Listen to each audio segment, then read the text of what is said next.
আজকের দিনেই স্বয়ং মহাদেব কথা রেখেছিলেন। তিনি স্বামী বিবেকানন্দ রূপে এক মায়ের কোল আলো করে নেমে এসেছিলেন পৃথিবীতে। বিশ্বাস হচ্ছে না?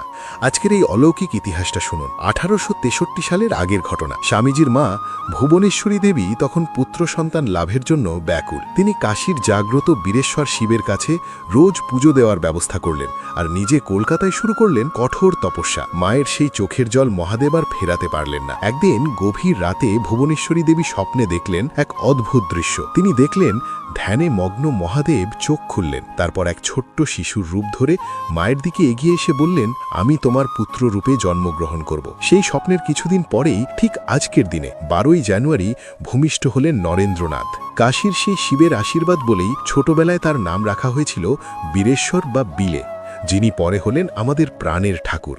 আজ সেই মহাপুরুষের জন্মদিন। আপনিও যদি স্বামীজিকে ভালোবাসেন তবে কমেন্টে মন খুলে লিখুন, শুভ জন্ম।